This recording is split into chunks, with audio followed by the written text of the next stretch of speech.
Good Morning Business, French Tech. Et dans notre French Tech à 6h43, on va donc parler aimants, d'aimants évidemment qui servent à l'éolien, à la batterie électrique, et d'aimants made in France. Avec vous, Éric Petit, président de Mac Resources. Bonjour. Bonjour. Comme son nom l'indique, pas et française. Tout à fait. Financé notamment, aidé par le CNRS. Et donc effectivement, c'est une révolution. On va pouvoir recycler les aimants et du coup fabriquer à partir de terres rares des aimants made in France. Expliquez-nous. Voilà, tout à fait. C'est une révolution un petit peu nécessaire dans le sens où on n'a pas de mine en Europe. Et donc la ressource naturelle pour pouvoir fabriquer des aimants, aujourd'hui, elle est dans les déchets. Ça fait 40 ans qu'on importe des aimants. On en recycle moins de 1% aujourd'hui. Donc on pense qu'on peut faire beaucoup, beaucoup mieux naturellement. Et c'est surtout absolument indispensable pour les technologies de la transition énergétique. Quand vous récupérez les aimants, vous pouvez en reprendre combien ? Alors aujourd'hui, le métal, ça se recycle à l'infini, donc il n'y a pas de. Donc on récupère tout. On récupère tout, voilà. Et surtout, on a nous une technologie à l'hydrogène, qui est une technologie qu'on dit à boucle courte, qui nous permet en fait de pouvoir chanter un certain nombre d'étapes du process en amont, et qui nous permet donc d'être économique en même temps de récupérer le meilleur de la matière. Donc de ce point de vue-là, on est au top. Je voudrais revenir sur le mot aimant quand même, parce que moi, quand je pense à aimant, je pense les magnettes sur le frigo, si vous voulez. On pense à tout ça. Là, on ne parle pas exactement de la même chose. Voilà. Vous disiez que c'était essentiel dans les éoliennes, les voitures électriques. Qu'est-ce que c'est qu'un aimant et à quoi ça sert ? Grosso modo, un aimant, c'est ce qui va en fait permettre de faire bouger un moteur sans contact. Ouais. À l'inverse d'un moteur combustible avec du diesel, là pour le coup, on est sur des moteurs électriques, ce qu'on appelle des machines électriques, et qui vont nous permettre de transformer de l'énergie en mobilité dans ce cadre-là ou en force mécanique. Et la différence avec celui de mon frigo, alors c'est quoi ? C'est une question de performance magnétique. Voilà, il y en a qui sont beaucoup plus résistants, il y en a qui vont résister beaucoup plus à la température, ça peut être important parfois sur certaines applications, typiquement l'aéro entre autres. On est très très dépendant de la Chine aujourd'hui sur l'ensemble des terres rares, pas que sur les aimants. C'est quoi la capacité de votre projet en France, les premières étapes, et est-ce qu'on va pouvoir à un moment être souverain ou c'est juste une petite partie ? Alors, on essaie d'être pragmatique, réaliste, dans le sens où, effectivement, la première étape aujourd'hui, c'est qu'on est en train d'ouvrir un site pilote de 50 tonnes de capacité, que l'idée, naturellement, c'est de passer le plus vite possible à la Mac Factory, donc à une usine de 500 tonnes. Ça, c'est pour après 2027.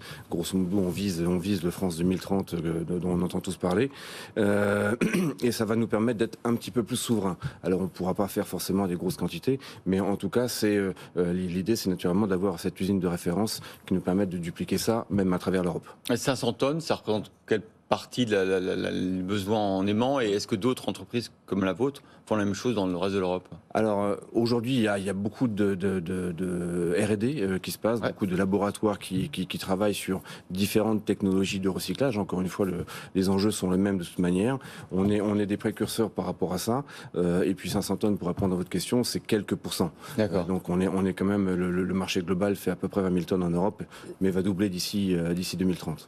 C'est intéressant aussi, c'est le procédé donc pour recycler les aimants. Donc c'est en gros vous les réduisez en poudre, c'est ça, et ensuite c'est de la fabrication additive. Donc en fait c'est de l'impression 3D, vous les réimprimez en 3D, c'est ça l'idée ? Voilà, donc il y a plusieurs idées là-dedans. La première, c'est que la technologie de recyclage se fait à l'hydrogène, donc c'est une propriété très particulière des aimants à base de terres rares, la fragilisation à l'hydrogène, qui est effectivement réduit en poudre, et cette poudre on va pouvoir s'en resservir pour pouvoir refabriquer des aimants derrière. Et dans notre cadre à nous, on cherche quand même à minimiser et à engager le moins de matière possible pour fabriquer des aimants, la technologie par fabrication additive est également très intéressante, et donc il y a beaucoup de clients qui nous interpellent dessus. Alors vous avez besoin de terres rares comme le néodyme ou le dysprosium pour faire des aimants. C'est ça, il y en a 17. Il y en a 17. Vous avez sans doute vu cette info comme nous la semaine dernière sur la Suède, qui annonçait avoir retrouvé la plus grande réserve de terres rares en Europe. Est-ce qu'il y a ces éléments-là dans les terres suédoises, et est-ce que c'est très encourageant pour la suite ? Voilà, c'est très bien. Alors la mine sera dans 10 ans, dans 15 ans, hein, donc pas tout de suite. C'est pour ça qu'on a exactement les mêmes éléments pour répondre à la question.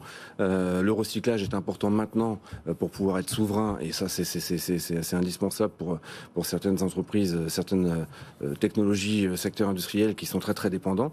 Et puis je pense que le recyclage à terme sera en parallèle avec la mine pour pouvoir compenser notre problématique de ressources naturelles qui existera de toute manière. Il y a une filière qui est construite là pour vous apporter ces aimants qu'il va falloir recycler ? Aujourd'hui, c'est un gros travail qu'on a fait avec l'ADEME en France et puis avec l'équivalent dans les pays limitrophes, l'Allemagne entre autres, pour pouvoir justement développer ces filières de collecte. Quand je disais qu'il y avait moins de 1% d'aimants qui étaient recyclés, ça veut dire qu'en fait, avant, il n'y avait pas de débouchés, donc les recycleurs, quelque part, s'en moquaient. Maintenant, on commence à être là, donc maintenant, voilà, les choses commencent à se mettre en place. Mais il faut la créer quand même, la filière. Faut quand même la créer, enfin, du moins, il faut qu'ils soient au courant, qu'ils peuvent avoir des débouchés. Et puis, le point important aussi, c'est la relation directement avec les clients, qui est que les clients eux-mêmes ont des rebuts de fabrication. Et dans ce cas-là, on a vraiment un cycle fermé qui est très intéressant. Anthony. J'ai lu partout que vous étiez une deep tech industrielle. Mais deep tech, pour moi, c'est l'idée qu'on est très très en amont finalement de la découverte et que ça peut planter ou fonctionner. C'est-à-dire que la technologie aujourd'hui, elle est prête. Vous êtes toujours une deep tech ou c'est vraiment un projet là qui est prêt à être industrialisé? Sur la partie marketing, je vous laisse faire, mais mais non, la techno du recyclage, etc. Ça fait plus de 25 ans qu'on y travaille au CNRS. Donc de ce point de vue-là, on se pose pas trop de questions. Maintenant, la partie industrialisation, aujourd'hui, notre pilote, on va concevoir nous-mêmes à peu près 60% des équipements de production parce qu'ils n'existent pas encore. Donc il y a quand même un risque naturellement industriel qui existe toujours. Et puis derrière, il y a le passage à l'échelle avec la grosse usine, la McFactory. Ça sera beaucoup plus cher d'avoir des aimants recyclés que des aimants qu'on produira directement à partir de terres rares importées.